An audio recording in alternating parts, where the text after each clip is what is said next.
and remember, because this rod is in your horizontal plane, there will be no effect of gravity. mg का कोई effect इसको rotate नहीं करेगा.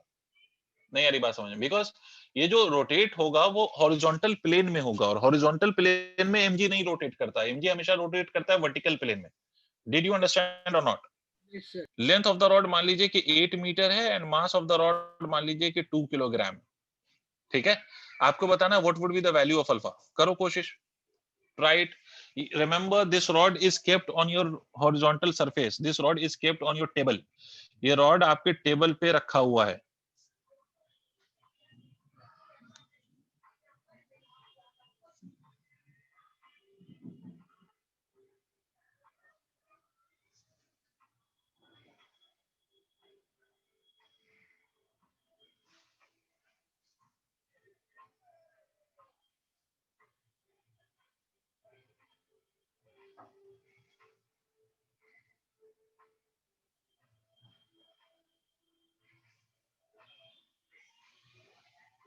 क्या करोगे? How will you solve?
चलो, पहली बात तो ये कि ये वाला जो फोर्स है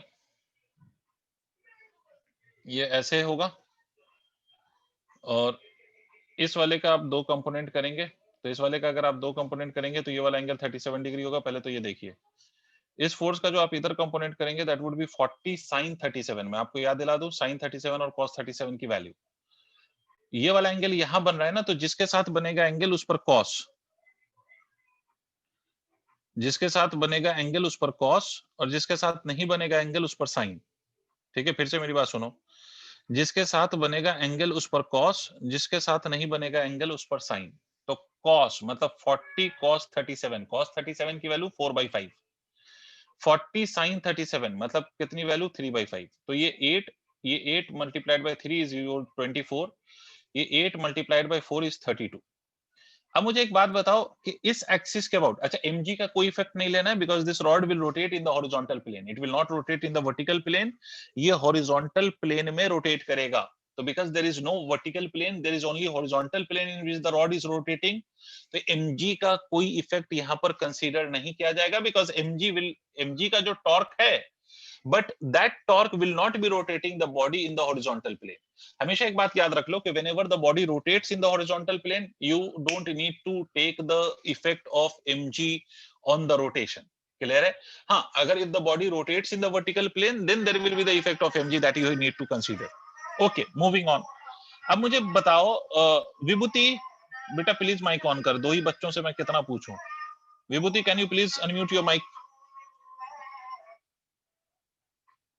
Yes, sir. Okay, Vibhuti, tell me one thing. What do you think will be the value of torque due to this force of 32 Newton? ये जो फोर्स है 32 न्यूटन का, उसका टॉर्क इस एक्सिस के अबाउट, इस एक्सिस के अबाउट, यहाँ एक्सिस है, तो 32 न्यूटन का टॉर्क इस एक्सिस के अबाउट कितना होगा? What will be that value? Any idea? बोलो, शर्माओ नहीं, डरो नहीं, हाँ ना बोलो. Do you have any idea? No, Yes, you are sir. right, Saksham. No, sir. Why you don't have any idea? Why don't you ask then? चलो मुझे एक बात बताओ, अगर मैं इस फोर्स को एक्सटेंड करूं, तो don't you think it would be passing through this axis of rotation itself? Yes, sir. Tell me, है ना? If a force is on the axis of rotation or on extending it passes through axis of rotation, ये बात याद रखो, या तो वो force axis of rotation पे ही हो या एक्सटेंड करने पर वो एक्सिस ऑफ रोटेशन से पास करे. In both the situation, always remember the torque will be equal to 0. Did you understand? Yes, sir. इसका मतलब torque of 32 Newton will be 0 because on extending it, it is passing through the axis of rotation.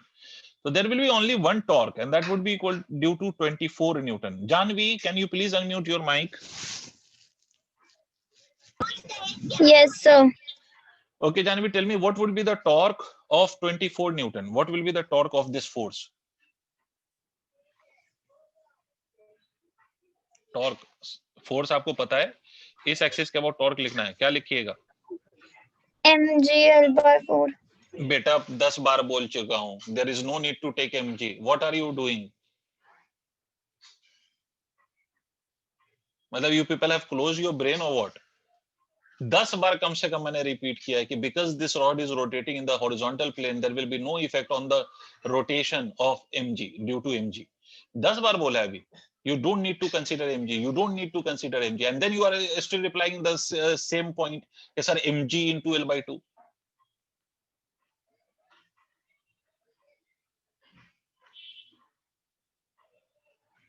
ठीक हालत है. जानवी, फिर से repeat करो. Will there be any torque due to mg? जितना पूछूं जल्दी जल्दी बोलना है. No, sir, Why? because it is moving in horizontal plane. तो remember always कि whenever a body rotates in the horizontal plane, मतलब जैसे टेबल के सरफेस पे रखो, keep your pen on the table surface and make it rotate on that surface. तो although मैं ये नहीं कह रहा कि mg का टॉर्क 0 होगा, ये नहीं कह रहा हूं मैं, बट उस mg के टॉर्क से रोटेशन को कोई इफेक्ट नहीं पड़ेगा. ये बात समझो, ये कभी फुर्सत में समझाऊंगा. हर टॉर्क बॉडी को रोटेट करे, it is not necessary. Each torque will rotate the body और will make the body rotate is not necessary. ठीक है. खैर, तो अभी आप सिर्फ इतनी सी बात याद रखें कि if a body rotates in the horizontal plane, horizontal plane मतलब जैसे आपका टेबल का सरफेस, ठीक है, ये आपका फ्लोर, अगर उस पर आप रोटेट करा रहे हो तो आपको mg का टॉर्क कंसीडर नहीं करना है. You just have to take the torque of the forces that you have other than mg. ठीक है जानवी? Yes, बोलो बेटा, तुम लोगों के लिए पढ़ाता हूं, मुझे आता है. Okay, now tell me what is the torque due to this force of 32 newton. ये जो 40 का एक कंपोनेंट आया 32, इसका टॉर्क कितना है? What is that torque? Janvi बोलो, अभी बताया बेटा. sir, I don't know. Why you don't know, sir? Why you don't Sir, know, sir? because I am not well since few days, so I cannot. You are not well today. Sir, since few days. Okay, you are not well since few days. You are not physically well or mentally well, or both? No, sir, I'm just physically not well. Okay, but it's good that you are mentally well, right? And यहाँ पर जो हम काम कर रहे हैं, this is only mental work. This is not physical work. We are not digging some pit. ठीक है, तो इसलिए ये तो mental work है ना. And mentally, I have just told this to Vibhuti. The same thing I have just told a minute before. Because this 32 Newton of force on extending passes through axis of rotation, तो अगर कोई भी force extend करने पर axis of rotation से पास हो, या वो एक्सिस ऑफ रोटेशन पे हो, या तो वो एक्सिस ऑफ रोटेशन पे हो, या एक्सटेंड करो तो एक्सिस ऑफ रोटेशन से पास हो, तो उसका टॉर्क 0 होता है. कितना होता है जानवी? इतना तो बोल सकते हो. 0. कब होता है? एक बार थोड़ा सा और मेहनत कर लो. क्यों हुआ जब 32 न्यूटन का टॉर्क 0? हाँ बोल. रोटेशन से पास होता है. हाँ, एक या तो एग्जैक्टली एक्सिस ऑफ रोटेशन पे हो, या फिर एक्सटेंड करूं तो वो फोर्स एक्सिस ऑफ रोटेशन से पास होता हुआ दिखाई दे. ठीक है. अच्छा, दूसरी बात बेटे, जहां पर आपको if you don't get anything please ask, because I am teaching for you, है ना? अगर मुझसे पूछो तो I know Sir, these after things, right? having class, I used to watch your recorded lectures. No, तो फिर बेनिफिट क्या है? तो मतलब बेनिफिट क्या है? Just go and watch the videos on YouTube then. Why are you wasting money? If you just want to learn physics from recorded lecture, then don't waste money. मैं तो frankly कह रहा हूँ. Why there is a need of paying money to learn Nevio? Just go and watch free videos available on YouTube. Do you know what is the difference between the recorded lecture and this live class that we are providing? The only difference is that we are providing two-way communication, which is not provided in the recorded lectures. In recorded lecture आप सिर्फ सुन सकते हो, आप पूछ नहीं सकते. और यहां पर हम सुनते भी हैं, पूछते भी हैं. तो this is the difference and that is why you are paying money to this learning view. Otherwise everything is available for free. You can go and watch free recorded lectures. आप मेरी बात समझ रहे हो? तो इसलिए फायदा लो उसका.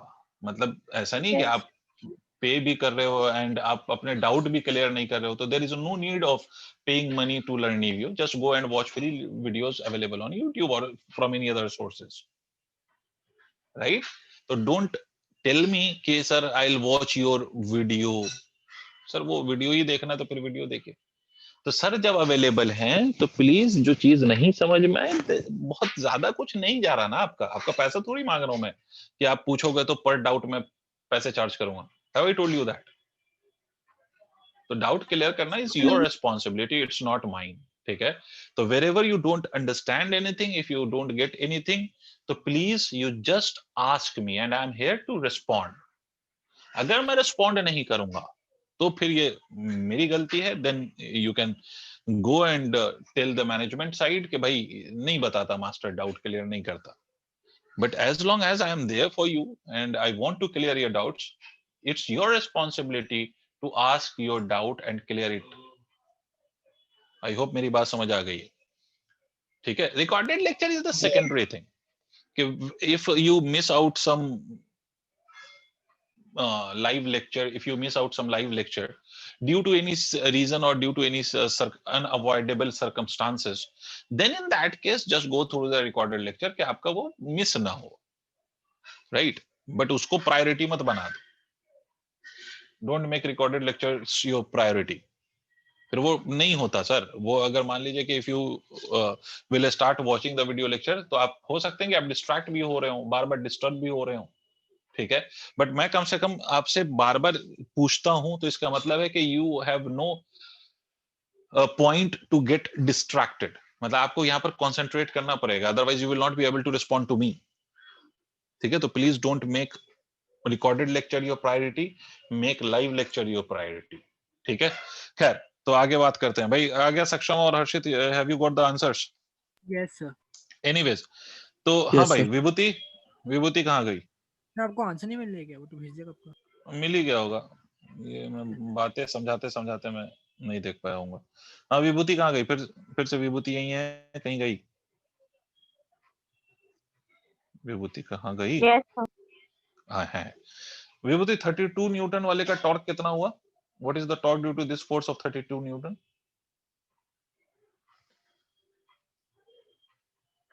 बोलो Vibhuti, you need to respond. इस वाले फोर्स का टॉर्क जल्दी बोलो, इस एक्सिस के अबाउट.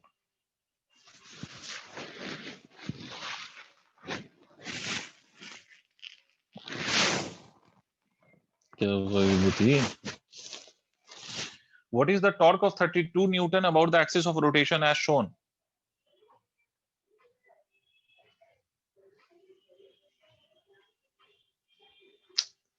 Yes, sir. बेटा टॉर्क की वैल्यू बताओ. I am just getting your response as yes sir. मैं पूछ रहा हूँ कि what will be the value of torque of 32 Newton about the axis of rotation shown?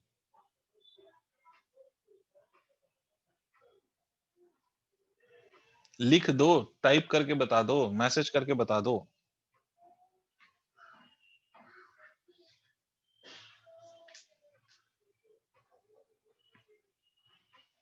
Janvi, इसका कितना? जानवी, इसका आंसर कितना आएगा? 0. Very good Janvi. 0. Very good. Why? Because it passes through the axis of rotation and hence its torque would be zero. तो only torque will be because of this 24 Newton. क्योंकि अगर इस line को एक्सटेंड करोगे भी ना तो ये एक्सिस से थोड़ी ना पास हो रहा है, तो it will have torque and that torque will be written as 24 multiplied by this perpendicular distance. Perpendicular distance is exactly equal to the length of the rod. तो 24 into 8 कर लो, जो भी आ जाए that would be your torque.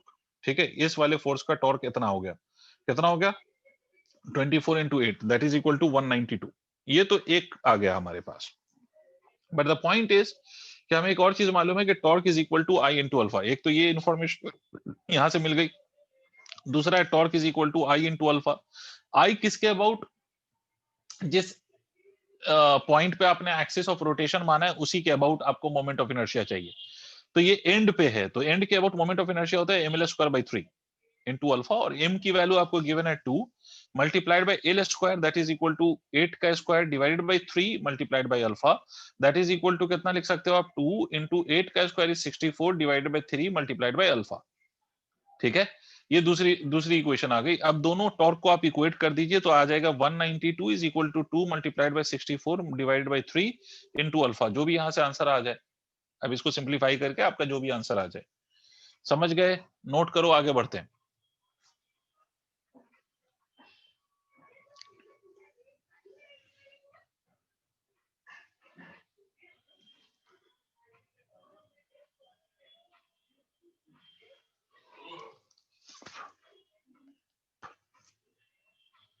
Yes sir. ठीक है, एक और ऐसा क्वेश्चन पूछ रहा हूं, उसके बाद फिर मैं आगे रिलेशन पे चलूंगा. तो एक और ऐसा क्वेश्चन देख लीजिए कि मान लीजिए मैं आपसे ये कह रहा हूं कि it's a rod, let's say कि we have a rod like this, और यहाँ पर एक स्ट्रिंग बंधी हुई है. We have a string connected to this one end of the rod.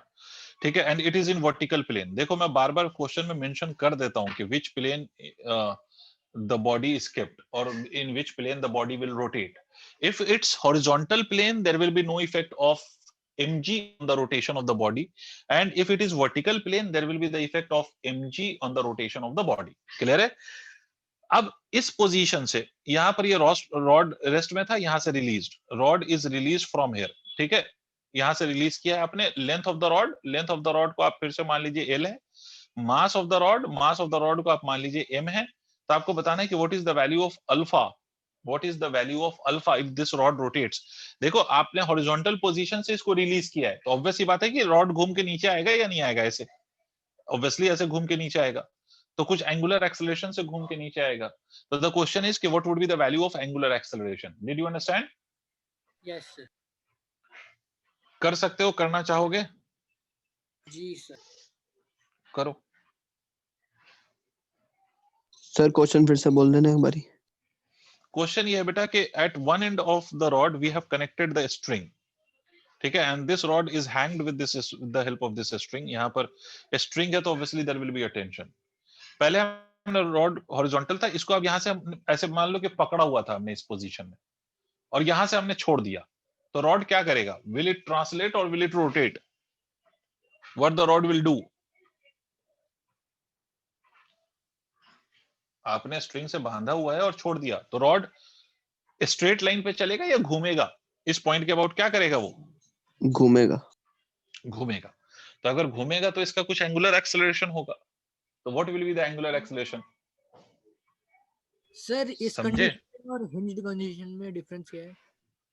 Hinged condition में और इस कंडीशन में as such there is no difference. Hinge condition में भी हिंज के फोर्सेस होते हैं, ठीक है, और इस कंडीशन में भी यहाँ के फोर्सेस होंगे, मतलब यहाँ पर टेंशन होगा. आई बात समझ में? बट बस इतनी सी बात है कि हिंज को हटा के यहाँ पर स्ट्रिंग लगा दिया. तो अगर हिंज होता है तो हिंज के फोर्सेस होते हैं. अच्छा, एक बात और अलग है कि हिंज का मतलब उसमें डिटेल में मैं अभी नहीं जाऊंगा, बट एक बात याद रख सकते हो कि हिंज के फोर्सेस एक से ज्यादा होते हैं.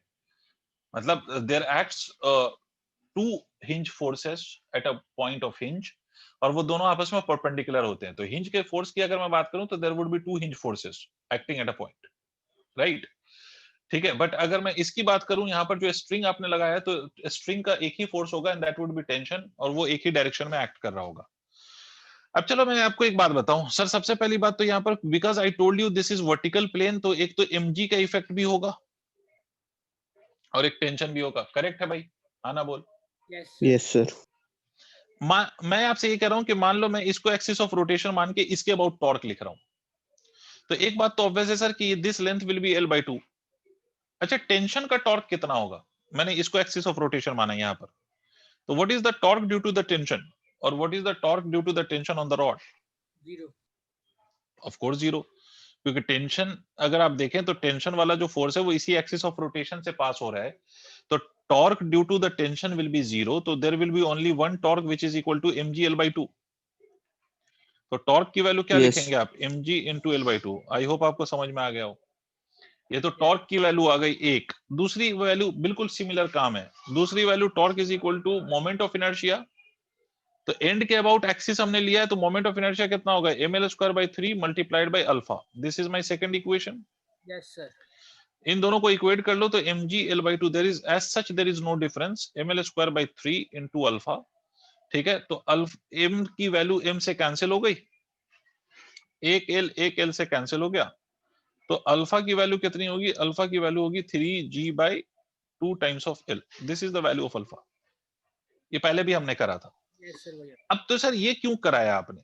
इसी क्वेश्चन को एक स्टेप और आगे ले चलते हैं। अगर इसी में मुझे टेंशन पूछ ले कि what will be the value of tension, समझ रहे हो कि what is the value of tension, अगर मुझसे पूछ लिया जाए तो कैसे निकालेंगे?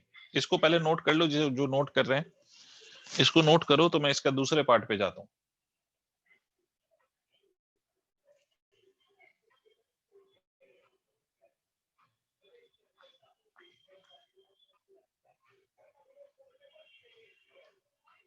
हो गया? Yes. अब देखिए इसी के दूसरे पार्ट पे हम आते हैं कि अगर इसी में क्वेश्चन में दूसरा पार्ट ये पूछा जा सकता है कि what is the value of tension. Yes Harshit, more और लेस यही करेंगे कुछ कुछ। What will be the value of tension? Tension की वैल्यू अगर हम देखें, मतलब दूसरा क्वेश्चन है कि find tension in string, find tension in string, string में टेंशन की वैल्यू निकालो। तो सर इसको दो तरीके से आप कर सकते हैं, आपकी मर्जी है। अगर आप जस्ट जब रॉड रिलीज हुई है, जस्ट जब यहां से रॉड रिलीज हुई है, तो आप एक काम दो तरीका कर सकते हो। अगर आप चाहो तो आप एक काम करो कि यहां के अबाउट टॉर्क लिख दो। मान लो इसको एक्सिस ऑफ रोटेशन, मैं लिख देता हूं क्या होगा, writing torque about centre of mass. Harshit अगर मैंने ऐसा कर दिया तो कौन से फोर्स का टॉर्क 0 होगा? EMG अगर मैंने एक्सिस ऑफ रोटेशन वो ले लिया जो अभी मैंने दिखाया आपको, तो किस फोर्स होगा। का टॉर्क 0 होगा? ऑब्वियसली mg का। तो आप Yes. क्या लिखेंगे? आप इसी चीज को ऐसे लिखते हैं, T multiplied by L/2, this is the torque due to this tension about this centre of mass, and this must be equal to I into alpha. अब अगर आपने सेंटर के अबाउट एक्सिस ऑफ रोटेशन ले लिया है, तो आपका value लिखा जाता है ml²/12 multiplied by alpha. Are you convinced? Because you have taken the axis of rotation at the centre, तो मोमेंट ऑफ इनर्शिया भी आप सेंटर के अबाउट लिखेंगे। और अगर आप मोमेंट ऑफ इनर्शिया सेंटर के अबाउट लिखेंगे तो formula for that is ml²/12। एक l से एक l कैंसिल हो जाएगा, 2 6 द 12, तो आपके जो टेंशन की वैल्यू है that will be equal to ml/6 multiplied by alpha. समझ में आ गई बात? और अल्फा आपने पहली इक्वेशन में निकाला हुआ है। क्या लिखा हुआ है अल्फा आपने? ml/6। अल्फा की वैल्यू बताना क्या लिखा था? 3g/12। 3g/12। ये कर दीजिए आप। अगर आप इसको सॉल्व कर लेंगे तो ये 3 टू द 6 हो गया, l से l कैंसिल हो गया, तो टेंशन की जो वैल्यू आएगी आपकी वो आ जाएगी आपकी m into g divided by 4। ये आएगी टेंशन की value. This is one way of solving this problem. कि मतलब उसी क्वेश्चन में मैंने क्या किया, एक्सिस ऑफ रोटेशन को चेंज कर दिया, और मैंने उस चेंज एक्सिस ऑफ रोटेशन या न्यू एक्सिस ऑफ रोटेशन के अबाउट क्या कर दिया, मैंने टॉर्क लिखा, और जो टॉर्क आया है, ठीक है, न्यू एक्सिस ऑफ रोटेशन के अबाउट अल्फा के टर्म्स में, उसमें अल्फा की वैल्यू सब्स्टिट्यूट कर दिया, तो we will get the value of tension. एक तरीका तो ये है, इसको नोट करो। This is one way of doing the same question. Tension की वैल्यू निकालने का एक तरीका तो ये है कि सर आप सेंटर के अबाउट टॉर्क लिख लें और उसके बाद फिर आप इसको सॉल्व कर लें।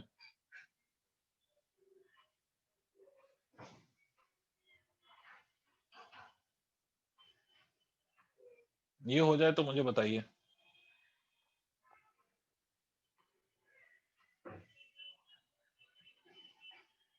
Done. डन। अब मेरी बात सुनिए, इसी का दूसरा तरीका मैं क्या कर सकता हूं कि जस्ट जब आपने इसको रिलीज किया, जस्ट जब आपने रिलीज किया है, तो जस्ट जब आप इसको रिलीज करोगे तो ये जो आपका सेंटर है ना रॉड का, वो थोड़ा सा तो नीचे आएगा ही ना, Yes, sir. जस्ट उस इंस्टेंट पे थोड़ा नीचे आके घूमा है ना, मतलब जब घूमेगा तो ये जाहिर सी बात है कि अगर ये पॉइंट है, ये घूम रहा है, तो ये थोड़ा सा नीचे तो आया ही है ना, जाहिर है, उसी इंस्टेंट पे, जस्ट उस इंस्टेंट पे। तो उस इंस्टेंट पे मैं ऐसे लिख सकता हूं mg minus of T is equal to m into a. Just look at this centre. इस पे अगर आप फोर्स देखें तो एक तो mg लगेगा, ऊपर फोर्स देखें तो t लगेगा, एंड टोटल मास आप इसको m मान सकते हो या नहीं? Yes, sir. ठीक है, उस जस्ट उस इंस्टेंट पे mg minus of T is equal to इतना, तो t is equal to mg minus of m a लिख सकता हूं। तो मैं यहां से लिख सकता हूं t is equal to mg minus of m। अब कहोगे सर a कहां से लाएं? तो a को मैंने आपको बताया हुआ है, अगर आप याद करिए, a is equal to alpha into r होता है। और मैं किस पॉइंट को ऑब्जर्व कर रहा हूं? मैं सेंटर वाले पॉइंट को ऑब्जर्व कर रहा हूं। तो सेंटर वाला पॉइंट जिस सर्कुलर पाथ में जा रहा है, उसका रेडियस कितना है सक्षम? मैं सेंटर ऑफ मास को एज अ पॉइंट कंसीडर कर रहा हूं, तो centre of mass is going on the circular path, तो इसका रेडियस कितना है? वैसी बात है, वेरी गुड हर्षित, L/2 होगा। वेरी गुड, L/2 होगा, क्योंकि पूरी रॉड एक्चुअली में घूम रही है यहाँ के अबाउट, तो ये सेंटर ऑफ मास माना है आपने, तो इसका जो रेडियस होगा वो L/2 होगा। तो आप a को ऐसे लिख सकते हैं, alpha divide by L/2। Sorry, alpha multiplied by L/2, my mistake. Alpha into L/2। पहले ये बताओ, ये समझ में आया होगा? Sir, L/2 तो diameter हो गया, लेकिन नहीं बेटा, ये अगर आप इस पॉइंट को कंसीडर कर रहे हैं तो it is going on the circular path, तो ये सर्कल ऐसे होगा ना, डायमीटर तो ये पूरा हो जाएगा। अगर मैं Yes, एंड वाला पॉइंट लेता तब ये डायमीटर होता ना, मैं सेंटर वाला पॉइंट ले रहा हूं। तो t की वैल्यू क्या लिखेंगे आप? mg minus of m। Alpha की वैल्यू फिर से एक बार हर्षित याद दिला, क्या लिखा था? 3g/12. 3g/12 into L/2। तो सर यहां से L से L सर कैंसिल हो गया सर, तो t की वैल्यू आ गई mg माइनस ऑफ 3mg/4। यही आएगा। सॉल्व करके देखिए क्या t is equal to mg/4 फिर से आया या नहीं आया? Check your answer. Yes, sir. This is the second way of doing the same problem.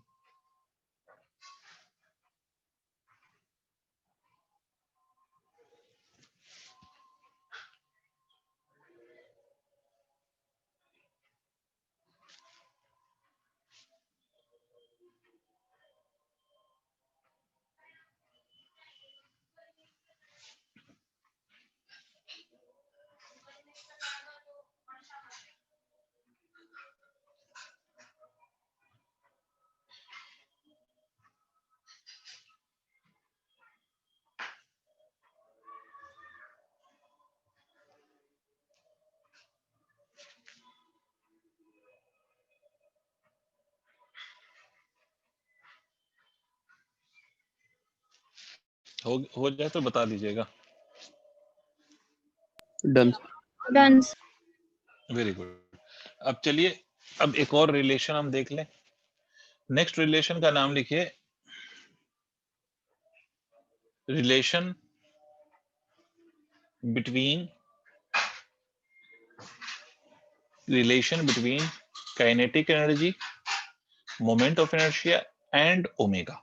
इसका रिलेशन किसी भी रोटेटिंग बॉडी के लिए, अगर मुझे उस रोटेटिंग बॉडी की एंगुलर वेलोसिटी पता है, अगर मुझे उस रोटेटिंग बॉडी का मोमेंट ऑफ इनर्शिया पता है, तो how can I right the kinetic energy of that body in terms of moment of inertia and angular velocity? मैं उस बॉडी का मोमेंट ऑफ इनर्शिया और एंगुलर वेलोसिटी के टर्म्स में काइनेटिक एनर्जी की वैल्यू को कैसे लिख सकता हूं? This is my next relation that we are going to do. फिर से सर बातें वही हैं कि अगर आप किसी बॉडी को रोटेट कर रहे हो, अगर मान लो उसका एंगुलर वेलोसिटी ओमेगा है, तो उसके अंदर के जितने भी पार्टिकल्स हैं, वो सारे के सारे पार्टिकल सर्कुलर पाथ पे जा रहे होंगे with the same angular velocity of omega. हमेशा याद रखो कि बॉडी जिस एंगुलर वेलोसिटी या एंगुलर एक्सेलरेशन से रोटेट करती है, उसी एंगुलर वेलोसिटी और उसी एंगुलर एक्सेलरेशन से उस बॉडी के अंदर के सारे पार्टिकल्स गोल गोल घूमते हैं। आई बात समझ में? बट बिकॉज हर पार्टिकल का position from the axis of rotation अलग अलग होता है, इसीलिए उसकी लीनियर वेलोसिटी या लीनियर एक्सेलरेशन अलग अलग होता है। एंगुलर वाला टर्म सेम होता है। क्या मतलब? जैसे अगर मैं मान लो फिर से मैं कोई बॉडी बना लूं, कोई भी एक जनरल बॉडी बना दूं, मान लो ये एक जनरल बॉडी, ये ऐसे कोई जनरल बॉडी, मेरा मन ऐसे किया, मैंने ऐसे बना दिया, आपका जो मन करे बनाइए। ये इसकी एक्सिस ऑफ रोटेशन है, मान लीजिए this is your axis of rotation for this body. ये बॉडी है कोई, और ये एक्सिस ऑफ रोटेशन। ठीक है साहब? आपसे मैंने बोला कि यहाँ पर कोई पार्टिकल है m1 है, यहाँ पर कोई पार्टिकल है m2 है, यहाँ पर कोई पार्टिकल है m3 है, एंड द सेपरेशन या distances of these particles obviously from the axis of rotation आपको दिखाई दे रहा है कि अलग अलग है। इसके लिए r2 है, इसके लिए यही डिस्टेंस r3 है, and this whole body is made to rotate with an angular velocity. तो मैंने आपसे ये बोला कि हर पार्टिकल की एंगुलर वेलोसिटी सेम रहेगी, omega for each particle will be same, but linear velocity, हमें एक बात मालूम है कि लीनियर वेलोसिटी किसी भी पार्टिकल के लिए होती है omega multiplied by r. R मतलब उसका डिस्टेंस ऑब्वियसली। तो अगर ये पार्टिकल सर्कुलर पाथ में जा रहा है, ये पार्टिकल अगर सर्कुलर पाथ में जा रहा है तो उसका रेडियस r1 होगा। ये वाला पार्टिकल अगर सर्कुलर पाथ में जा रहा है तो इसका रेडियस r2 होगा। ये तो आपको समझ में आती है बात। तो इसका मतलब है कि v1 अगर मैं निकालूं तो मैं लिखूंगा omega r1 for the first particle, v2 अगर मैं लिखूं तो लिखूंगा omega r2 and so on. इसी तरह से v3 लिखूं तो v3 में लिखूंगा omega r3 and so on. ठीक है, इसी तरह से मैं लिखता जाऊंगा। आई बात समझ में? तो खैर ये तो आ गया हमारा velocity in terms of omega. But हमें निकालना क्या है? Kinetic energy. मुझे एक बात बताओ, kinetic energy of first particle, क्या मैं इसको ऐसे लिख सकता हूँ हाफ m1 v1 का स्क्वायर? हाँ ना बोलना पड़ेगा भाई। Yes sir. तो इसको मैं ऐसे भी लिख सकता हूँ हाफ m1 v1 की जगह मैं लिख सकता हूँ ओमेगा r1 का स्क्वायर। मतलब मैं kinetic energy of the first particle को ऐसे भी लिख सकता हूँ in terms of omega half m1 omega का स्क्वायर इनटू r1 का स्क्वायर। ठीक है। Yes. इसी तरह से अगर मैं सेकंड पार्टिकल के लिए लिखूं बाय द सेम लॉजिक तो m2 ओमेगा स्क्वायर r2 का स्क्वायर। थर्ड पार्टिकल के लिए लिखूं बाय द सेम लॉजिक तो मैं लिख सकता हूं half m2 omega square r3 का स्क्वायर एंड सो ऑन। ऐसे ही तो लिख सकता हूं। यहां तक नोट करिए तो मैं इसका फाइनल रिजल्ट बताऊं।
हो गया? Yes. Yes, sir. ठीक है। तो बेटे अगर मुझे इंडिविजुअल पार्टिकल का kinetic energy if I know, तो what will be the total kinetic energy? So don't you think just add up all these kinetic energy of individual particle, you will get the total kinetic energy. The total के लिए आप simply सबको add कर दीजिए, तो net kinetic energy will be simply equal to the sum of kinetic energy of individual particle, that is ke1, ke2, k plus ke3 and so on. आप सबको add कर दीजिए। तो काइनेटिक एनर्जी नेट जब आप लिख रहे होंगे तो आप देखिए आपने जो 1 2 3 सबकी काइनेटिक एनर्जी लिखी है उसमें half into omega square common आ रहा होगा और आपका ब्रैकेट के अंदर रह जाएगा m1 r1 का स्क्वायर, m2 r2 का स्क्वायर, m3 r3 का स्क्वायर एंड सो ऑन। फिर से ये क्या टर्म है? ये मास इनटू r का square. What this term can be called as? What is this term? I. Inertia. तो इसका बहुत बढ़िया, मोमेंट ऑफ इनर्शिया। तो इसका मतलब है कि हम इंडिविजुअल पार्टिकल के मोमेंट ऑफ इनर्शिया मिल जाएगा हमें i1 plus of i2 plus of i3 and so on. और इन सबको अगर मैं ऐड कर दूं तो will get the net moment of inertia. Hence kinetic energy can be written as half i omega square. This is the formula for kinetic energy. ठीक है, मतलब you can write the kinetic energy of the whole body, ठीक है, Yes, sir. by just applying this formula for the kinetic energy.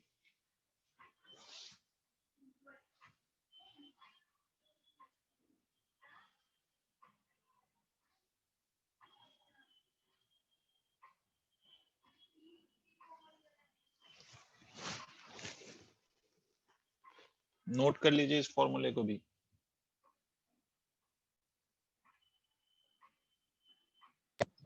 Done, sir. Done, sir. Very good. तो we now know the formula for the kinetic energy. इसी में मैं एक और चीज समझाता हूं आपको, ठीक है, इसी में मैं एक और चीज समझाता हूं आपको।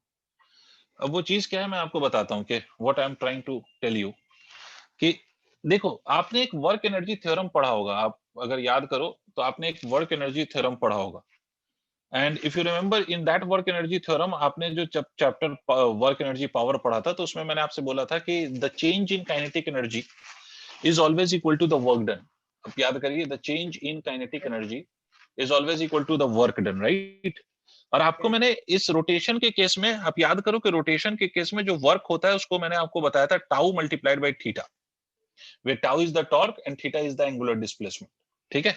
अब चलिए यहां पर अगर मैं लिखूं कि इनिशियल काइनेटिक एनर्जी, तो मैं लिख सकता हूं, मान लो किसी बॉडी की initial kinetic energy half I omega 1 का स्क्वायर है, या इनिशियल का स्क्वायर है, और इसी तरह से अगर मैं कहूं फाइनल काइनेटिक एनर्जी, तो आप इसको लिख सकते हैं half into I into omega final का स्क्वायर।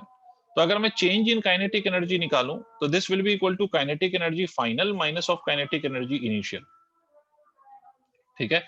तो इसका मतलब चेंज इन काइनेटिक एनर्जी अगर मैं इसका लिखता हूं, तो ये आपको नहीं लग रहा कि हाफ आई बाहर कर दो, ओमेगा फाइनल का square minus of omega initial का स्क्वायर।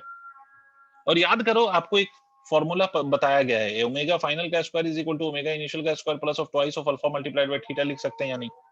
Yes sir. ठीक है, चलिए साहब, अगर आपको ये पता है तो यहां से देखिए, change in kinetic energy is equal to half into I omega final into omega initial can be written as twice of alpha theta. अगर आप देखें तो 2 से 2 कैंसिल हो गया, तो चेंज इन काइनेटिक एनर्जी अगर आप देखो तो change in kinetic energy is nothing but I into alpha multiplied by theta. And what is the value of I alpha? What we call as the product of I alpha?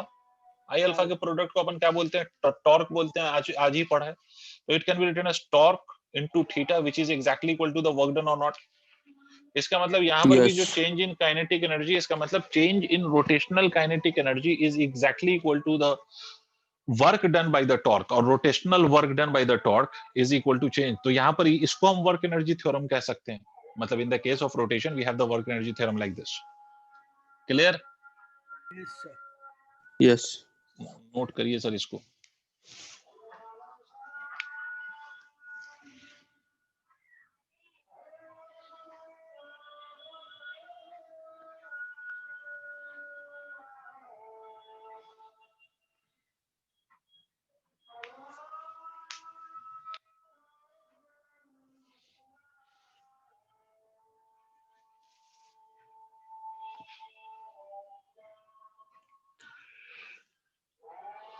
Done, sir.